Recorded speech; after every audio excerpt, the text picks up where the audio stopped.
Rahmatullahi wabarakatuh. Alhamdulillahil qail. A'udzu billahi samil alimi minasyaitonir rajim. Alladzi khalaqal mauta wal hayata liyabluwakum ayyukum ahsanu amala. Allahumma shalli wa sallim wa barik ala hadan nabiyil karim sayyidina wa maulana Muhammadin wa ala alihi wa sahbihi mujahidin tahirin, amma ba'du. Yang saya muliakan Bapak Presiden Republik Indonesia Insinyur Haji Joko Widodo, yang mudah-mudahan Allah senantiasa jaga kesehatan beliau dan istiqomah dalam kebaikan dan kemaslahatan, amin. Sahibul Bait, Ketua Umum PAN, saya biasa panggil beliau Pak Zulkifli. Betul Bapak, saya diprank sama ketum, mengundang saya dengan membatalkan sekian banyak acara saya atas nama Presiden. Tapi saya berhusnudon, ini bertanda amplopnya double Bapak, dari PAN dan dari Presiden. Ketua Umum yang hadir hari ini Bapak Erlangga, setahun yang lalu Bapak Presiden, beliau satu mobil dengan saya. Beliau minta saran, Gus saya harus bagaimana. Waktu itu saya bilang, Pak Erlangga tolong penampilan medsosnya agak gaul dikit, saya bilang. Dan ternyata kemudian dibuktikan sama beliau. Ketika Ronaldinho datang ditanya, Ronaldinho, what is the best goal? Ronaldinho jawab, goal, Golkar, katanya. Bapak Prabowo Subianto, Ketua Umum Gerindra, kalau Bapak masih ingat di Keraton Jogja sekitar 8 tahun yang lalu, Bapak ngerangkul saya, dan waktu itu Jenderal janji, Gus saya akan datang ke pondoknya Gus Miftah. Alhamdulillah sampai hari ini belum terlaksana.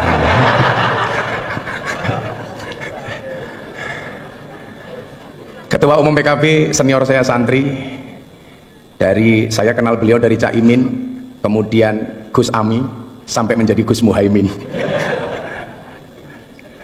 Panglima Santri Nasional Bapak Mardiono, saya mohon maaf Pak, salah satu yang respon saya soal P3 terkait dengan tabarukan amplop kepada Kiai itu saya Pak.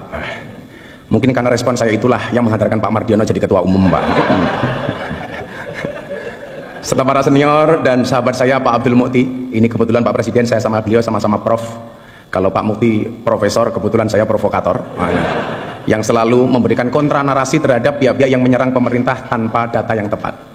Contoh saya ingat betul ketika Bapak Presiden mencalonkan Bang Sigit Kabar Reskrim sebagai Kapolri waktu itu. Ini gimana? Mayoritas Muslim, kenapa Presiden mencalonkan Kapolri non-Islam? Tanpa diminta sama Presiden, waktu itu saya jawab, Polri itu lembaga Kamtibmas, bukan lembaga agama. Artinya siapapun yang mempunyai kualifikasi dan mendapatkan restu dari Presiden layak dan berhak untuk menjadi Kapolri. Nah, yang salah itu adalah kalau Pak Sigit jadi ketua MUI, lah itu salah itu. Makanya Pak Mukti terima kasih. Saya yakin Indonesia ini akan baik-baik saja bila NU dan Muhammadiyah bersama, insya Allah. Kebetulan Pak Presiden, dulu Pak Presiden jadi wali kota, saya tinggal di masjidnya orang Muhammadiyah. Waktu itu saya jadi James Bond, jaga masjid dan kebun. 4 tahun setengah saya di masjidnya Muhammadiyah. Alhamdulillah nggak ada masalah Bapak. Masalahnya cuma satu. Gara-gara saya ikut Muhammadiyah, saya kurus, berat badan saya hanya 40 kilo. Kenapa saya ikut Muhammadiyah kurus? Karena Muhammadiyah belas, nggak pernah ada selamatan Pak.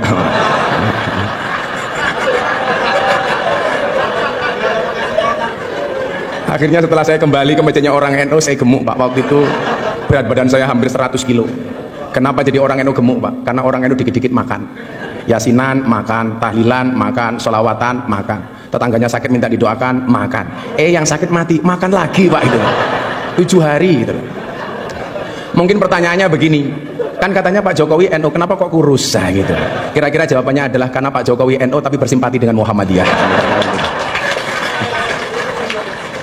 Bapak Ibu yang saya muliakan, beberapa hari yang lalu saya terenyuh.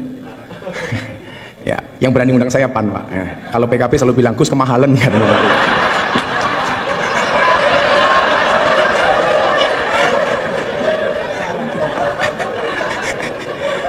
Nah, beberapa hari yang lalu Bapak Ibu, saya menyaksikan Presiden kita waktu itu, beliau dawuh berbicara tentang beberapa kelakuan yang kurang bijak yang dilakukan oleh para pegawai pajak, bea cukai, kepolisian dan lain sebagainya. Saat itu saya nonton beliau, hati saya terenyuh. Inilah yang kemudian kenapa Allah perintahkan kita untuk berpuasa. Tadi Prof Mukti menyampaikan bahasa Arabnya puasa dalam Al-Quran bisa kita lihat dalam surat Maryam ayat 26. Di situ Allah menyebut kalimat saum. Al-Baqarah 183 sampai 185 Allah menyebut dengan kalimat asyam. yang bahasa Arab ini Bapak Presiden ini dijawakan. Makanya kalau Pak hari Senin Pak Jokowi kenapa nggak sarapan? Kenapa Pak mboten sarapan nembe siang? Ini bahasa Arab yang dijawakan. Banyak Pak, kursiyun itu kursi bahasa Arab menjadi kursi, mistorotun mistar, penggaris menjadi mistar. Tapi hebatnya orang Jawa, banyak orang Jawa yang namanya Arab, tapi nggak ada orang Arab yang namanya Jawa Pak. Gitu. Orang Jawa namanya Miftah, orang Jawa namanya Muhaimin, orang Jawa namanya Pak Hatta, Pak Mukti. Tapi nggak ada Pak orang Arab namanya Eko Patrio, itu nggak ada Pak, itu nggak ada. Nah Bapak Ibu, as-saum atau asyam ini dalam kitab Munjid disebut maknanya adalah al-imsak. Imsak itu artinya adalah menahan diri. Maka puasa itu mengajarkan kita untuk menahan diri, pengendalian diri, pengendalian jiwa. Tujuannya apa? Kalau tidak bisa baik, minimal jangan jelek-jelek banget. Nah, kalau nggak bisa baik-baik banget, minimal jangan jelek-jelek banget. Maka supaya kita terprovokasi dengan kebaikan itu, amal pahala dilipat gandakan 1000 kali lipat. Jadi kalau Anda khatam Quran bulan Ramadan sekali saja itu sama dengan khatam 1000 kali. Anda sedekah 1 sama dengan 1000. Makanya kemarin Presiden memberikan contoh, membayar zakat di Basnas. Ini menjadi contoh untuk kita semuanya. Tapi yang orang sering lupa, mohon maaf, bagaimana dengan keburukan? Tado'afatis sayyi'at kama tado'afatil hasanat. Berlipat gandanya keburukan sama dengan berlipat gandanya kebaikan. Artinya kalau kebaikan 1 dibalas 1000, keburukan juga sama. Maka hari ini mohon maaf, kok Anda maling uangnya rakyat 1, itu sama dengan maling 1000. Hati-hati. Ibu-ibu membentak suaminya sekali di bulan Ramadan, hati-hati. Itu sama dengan membentak suaminya 1000 kali. Begitu juga sebaliknya. Makanya saya dulu sepakat ketika Bapak Presiden memberikan arahan di Rapimnas TNI Polri, Pak Prabowo, waktu itu beliau bilang, tolong WA grup para istri ini diawasi oleh suami. Jangan sampai suaminya aparatur negara, polisi, tentara, tapi istrinya terpapar dengan paham radikalisme, ustadz-ustadz yang keras. Saya waktu itu bilang sama Mas Praktekno, Mas, dawuh Bapak Presiden bagus banget. WA grup para istri diawasi oleh suami. Pertanyaannya, emangnya suami berani? Gitu loh. Yang ada istri yang ngawasi suami Pak, itu loh. Karena perempuan itu, mohon maaf kayak teman-teman puan ini, perempuan itu karakternya satu Bapak Presiden, kalau disakiti nggak pernah lupa, kalau menyakiti nggak pernah ingat Pak, itu loh misalnya itu. Ciri-cirinya biasanya jilbabnya putih Pak, gitu loh. Yang jilbabnya biru insya Allah lah, gitu loh. Lebih parah gitu loh. Nah, maka kemudian supaya kita ini menjadi baik, Allah punya mekanisme. Yang bikin larang ini loh Cak Imin itu lah. Beda kalau yang undang PKB murah dinyang gitu.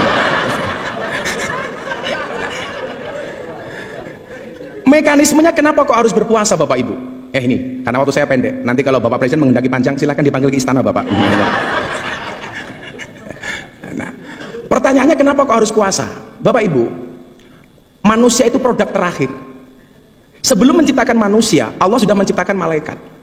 Malaikat itu sifatnya Pak, bener terus gak pernah salah. Kenapa? Karena malaikat itu punya iman tapi gak punya nafsu. Makanya kalau ibu-ibu pengen punya suami kok bener terus gampang Bu, nikahlah dengan malaikat gitu. Gitu. Apalagi Israel Bu, gak pernah salah Bu itu. Gak pernah salah. Bener terus Pak Prabowo itu kalau malaikat itu. Nah, setelah menciptakan malaikat, Allah menciptakan setan. Setan itu kebalikannya, dia punya nafsu tapi nggak punya iman. Makanya setan itu salah terus, nggak pernah benar.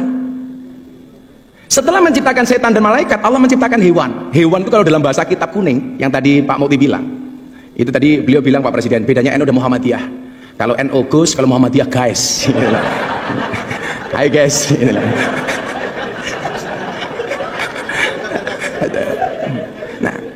Ada hewan itu kalau dalam bahasa kitab disebut rumangkang, ada hewan satu gala. Hewan rumangkang itu hewan yang hanya memperturuti hawa nafsunya, dilambangkan seperti kambing, seperti celeng. Kemudian ada hewan yang suka mengganggu, menakut-nakuti, namanya satu gala, yang dilambangkan seperti anjing dan serigala. 4 makhluknya Allah ini mohon maaf, hiburannya beda-beda. Malaikat itu hiburannya bila dekat dengan Allah. Setan hiburannya mengganggu. Kambing hiburannya makan. Setan hiburannya menggoda, nakut-nakuti. Lah mohon maaf Bapak Ibu, manusia itu 4-4-nya ada. Gitu.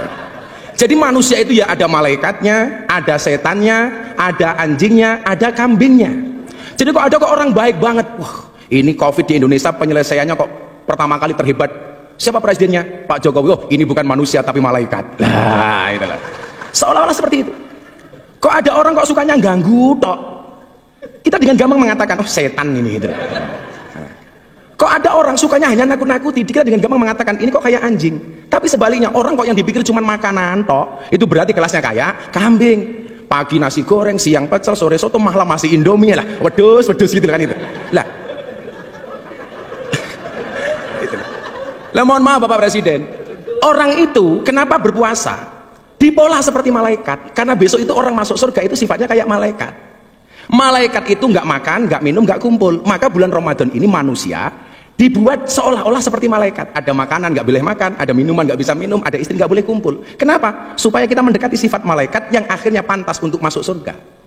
Maka orang itu Pak kalau mau puasa pasti sakti. Kila makola, Ibu Presiden, Ibu Sujiatmi, beliau rajin puasa, makanya sakti, punya anak presiden. Kebetulan anaknya juga rajin puasa seperti Bapak Presiden. Sehingga mohon maaf, jangankan manusia, hewan sekalipun kalau mau puasa itu sakti Pak. Contohnya ular Pak. Ular itu makan sekali puasa 1 bulan. Makanya dia dikasih senjata oleh Allah namanya bisa. Beda dengan kambing Pak. Kenapa dia mulutnya tidak sakti? Karena nggak pernah puasa Pak. Makan terus gitu loh. Ya. Makanya orang kan begitu kan. Kalau Pak Prabowo mungkin di hutan dulu ke zaman tentara sering melihat ular lah seperti itu. Nah, sehingga kemudian apa? Kalau kita digigit kambing sama ular Pak, itu pasti lebih berbahaya digigit ular Pak. Digigit ular mati Pak, digigit kambing melorot tok Pak, itu loh, nggak apa-apa ya. Itulah. Nah, maka kemudian apa? Disitulah kemudian Allah mengatakan ada salah satu da'awatin mustajabun. Ada 3 doa yang langsung dikabul oleh Allah. Yang pertama adalah da'watul madlum, doanya orang terzalimi. Terzalimi. Lah mungkin ya mohon maaf, orang yang doanya terzalimi itu mustajabah. Kenapa kok Indonesia makmur? Karena kita sering lihat Pak Jokowi itu sering dizalimi, sering dibully Pak. Makanya kalau doa beliau mustajabah itu lumrah Pak, itu loh. Gitu loh. Makanya kalau Caimin pengen doanya mustajabah ya siap-siap saya zalimi Caimin itu.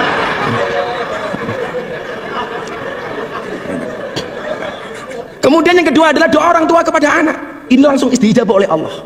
Makanya kalau sang ibu Bu Sujiatmi sering puasa, kemudian mohon maaf lisannya ini sakti Pak mustajabah, maka menghasilkan anak yang luar biasa. Saya selalu meyakini orang mulyane anak tanpa tirakate wong tua. Kemuliaan seorang anak itu berangkat dari tirakat orang tua. Saya lagi mengulik dari teman-teman saya di Solo. Dulu amalia Ibu Sujiatmi itu yang hebat apa sehingga melahirkan seperti Pak Jokowi. Ternyata salah satu amalianya adalah puasa. Karena doa terakhir yang dikabulkan oleh Allah dan pasti dikabulkan adalah dakwatus shaim, doanya orang berpuasa. Maka ketika kita puasa inilah kemudian kita menjadi orang baik. Di situ Allah mengatakan innallaha yuhibbul muhsinin. Allah itu mencintai orang-orang yang baik. Kalau dia baik Pak nggak akan korupsi. Kalau dia baik nggak akan menyakiti hatinya rakyat. Kalau dia baik Pak nggak akan tersinggung. Restoran buka di siang hari di bulan Ramadan. Jangan malah teriak-teriak takbir. Waduh Pak, murah amat takbir hanya untuk nutup rumah makan. Kalau saya ketemu Pak Pizul ada rumah makan bukan takbir Pak, tapi traktir gitu Pak. Itulah alasan Bapak kenapa orang puasa itu mulutnya bau, supaya orang puasa itu banyak diamnya. Maka bulan Ramadan itu yang perlu ditutup bukan restorannya tapi mulutnya. Kenapa? Karena puasa itu orang puasa itu tidak untuk dihormati tapi akan melahirkan pribadi yang terhormat. Begitu mohon izin Bapak Presiden karena waktu saya cuma 10 menit, mungkin bila diperpanjang besok di Istana Negara Bapak. Insya Allah itu. Akhirnya Bapak Ibu sebelum berdoa, orang puasa itu haus, orang puasa itu lapar, orang puasa itu dahaga. Kenapa kok bisa bersabar? Kalau seandainya kita pura-pura masuk kamar, makan nasi padang, minum es teh, keluar dari kamar, nggak ada yang tahu Pak. Tapi kenapa tidak pernah kita lakukan? Jawabannya sederhana Bapak Ibu. Kenapa orang puasa itu walaupun haus, lapar, dahaga dia bisa bersabar? Jawabannya adalah karena orang berpuasa yakin adzan maghrib pasti datang. Artinya apa? Apapun masalah yang diterima oleh bangsa ini hari ini, entah masalah PSSI, masalah apapun, kita meyakini solusi dari Allah pasti akan datang. Gembok tidak pernah dibuat tanpa kunci, masalah tidak pernah dibuat tanpa solusi. Nah, Bapak Ibu, pada akhirnya mari bersama-sama kita berdoa kepada Allah Subhanahu wa taala. Mudah-mudahan di bulan Ramadan, bulan yang penuh dengan maghfirah dan ampunan ini, bangsa Indonesia mendapatkan kemuliaan dari Allah Subhanahu wa taala. Bismillahirrahmanirrahim. Allahumma sholli ala sayyidina Muhammad wa ala ali sayyidina Muhammad walhamdulillahi rabbil alamin. Allahumma ja'al biladana baldatan thayyibatan tardaha waj'al sya'bana sya'ban shalihan ta'ian li iradatika wahdi zu'ama'ana siratal mustaqim wa sahihum li wafa'i amanatihim wa ahdihim wusulan ilal intiqa li hayati sya'bana nahwa mustaqbilihim zahir. Ya Allah, jadikanlah negeri kami sebagai negeri yang maju yang Engkau ridhoi. Jadikanlah bangsa kami sebagai bangsa yang saleh dan taat pada kehendak-Mu. Berikanlah petunjuk jalan yang lurus untuk pemimpin-pemimpin kami. Berikanlah kemudahan bagi mereka untuk menunaikan tanggung jawab dan janjinya sebagai pemimpin untuk keberhasilan kehidupan bangsa kami menuju masa depan yang cerah dan menjanjikan. Ya Allah ya Tuhan kami, hindarkanlah kami dari malapetaka, bala dan bencana, kekejian dan kemungkaran, sengketa yang beraneka, kekejaman dan peperangan yang tampak dan tersembunyi dalam negeri kami khususnya Indonesia ya Allah, dan dalam negara kaum muslimin umumnya ya Allah. Sesungguhnya Engkau ya Allah Maha berkuasa atas segala sesuatu. Allahumma aftah lana abwabal khair wa abwabal barakah wa abwabal ni'mah wa abwabal rizqi wa abwabal quwwah wa abwabal sihah wa abwabal salamah wa abwabal afiyah wa abwabal jannah. Allahumma afina min kulli bala'id dunya wa adabil akhirah. Ya Allah ya Rabb, bukakanlah bagi kami pintu kebaikan, pintu keberkahan, pintu kenikmatan, pintu rizki, pintu kekuatan, pintu kesehatan, pintu keselamatan, pintu afiah dan pintu surga. Ya Allah, jauhkan kami dari semua ujian dunia dan siksa akhirat. Allahumma rabbana taqabbal minna salatana wa siyamana wa qiyamana wa ruku'ana wa sujudana wa qu'udana wa tadarru'ana wa takhassu'ana wa ta'abbudana wa tammim taksirana ya Allah ya rabbal alamin. Ya Allah ya Rabb, terimalah salat kami, terimalah puasa kami, terimalah rukuk kami, terimalah sujud kami, duduk rebah kami, kerendah dirian kami, kekhusyuan kami, pengabdian kami, dan sempurnakanlah apa yang kami lakukan selama kami menunaikan salat ya Allah, Tuhan seru sekalian alam. Rabbana atina fid dunya hasanah wa fil akhirati hasanah wa qina adzabannar walhamdulillahi rabbil alamin. Bapak Ketua Umum Partai, saya cuma pesan satu Bapak, setialah dengan rakyat. Maka saya berpesan, berbukalah dengan yang setia Pak. Kenapa? Karena yang manis kadang banyak bohongnya Pak. Makan roti, minumnya susu, makan coklat dicampur keju. Bapak Presiden Jokowi, janganlah Anda ragu, karena kami rakyat selalu mendukungmu. Terima kasih. Assalamualaikum warahmatullahi wabarakatuh. Waalaikumsalam warahmatullahi wabarakatuh.